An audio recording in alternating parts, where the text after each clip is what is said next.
Hi, I'm Gary Davis. Thanks for joining me. Last Saturday, as I climbed into my Accord to join the local Vermont group at the Burlington City Hall Park, supporting the now global Occupy Wall Street movement, I wondered what would be appropriate for me, a world citizen since 1948, to contribute in a meaningful way.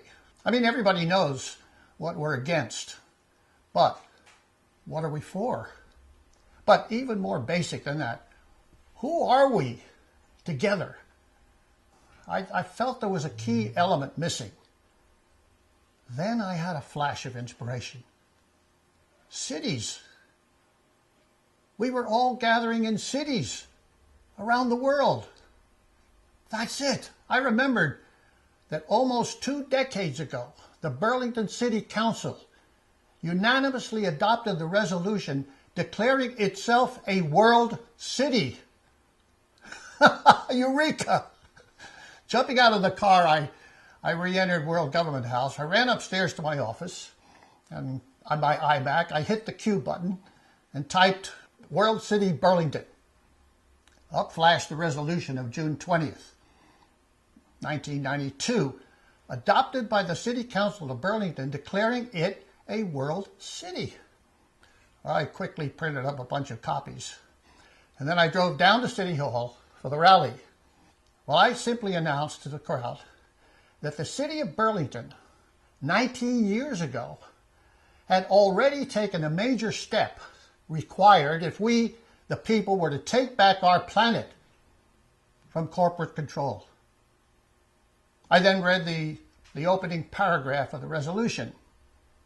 Whereas the city of Burlington, Vermont, recognizes that the greatly increased interdependence of the people of the world in this age of pollution, deforestation, natural resources depletion, overpopulation, and hunger. And whereas we seek to free humanity from the scourge of war and to use the world's resources of energy and knowledge for the benefit of the people. And whereas, and here it comes, the final bite, we affirm that we can best serve our city, our state, and our nation when we also think and act as world citizens.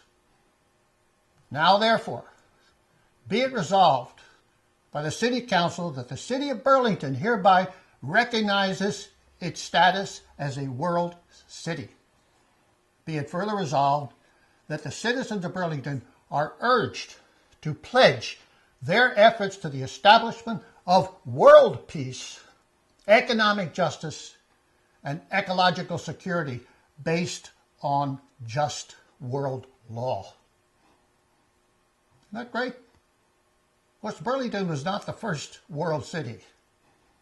That honor goes to Cahors in central France on July 7th, 1949. And since that historic moment, more than 1,000 cities and towns have declared themselves world cities, including Boston, Beverly Hills, Los Angeles, Minneapolis, St. Louis, Toronto, Hiroshima, of course, Nagasaki, Tokyo, Nivelles, Belgium, Königswinter, Germany, etc. You can see the list at http://www.worldservice.org/MUND, M-U-N-D, for mundialization, mundcity.html. You'll see all those cities in line, almost 1,000 now, and keep going. Well, this was a kind of a revolutionary statement.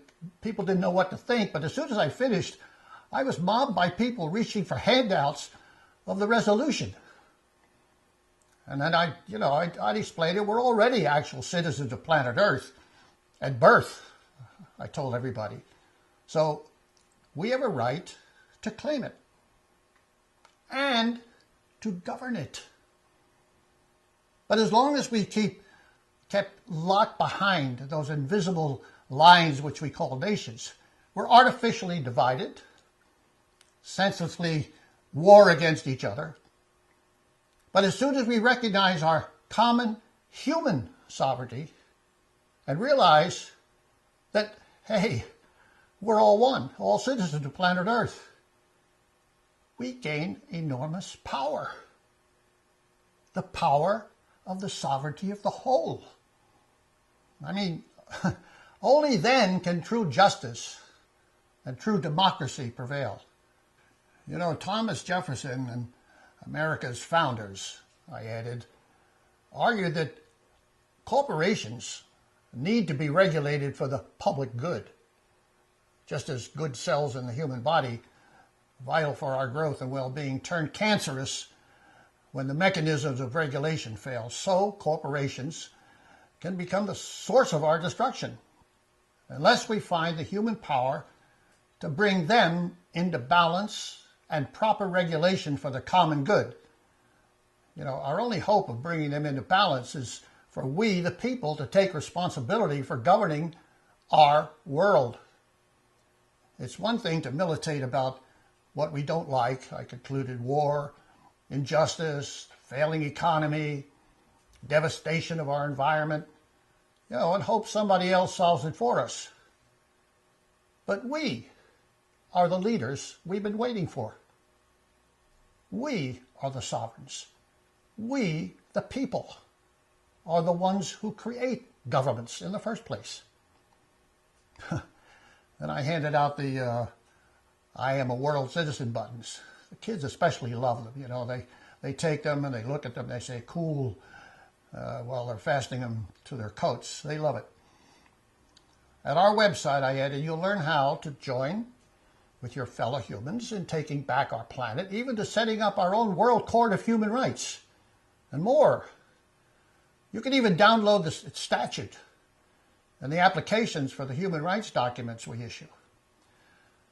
One of my mentors, and probably maybe you've heard about this, is Bucky Fuller, who reminded us, if you want to change anything, don't fight the existing reality. Create a new reality, and you render the existing reality obsolete. And Mahatma Gandhi, he wrote, be the world you want. While our Renaissance man, Steve Jobs, had boldly suggested, be the future you want. Well, occupy Wall Street, sure. But it's high time for us to take the big leap, to land on the political space beyond so-called national frontiers. In fact, guess what? We, humanity, are already occupying it. It's our world. It's about time we start running it ourselves. Thanks for listening.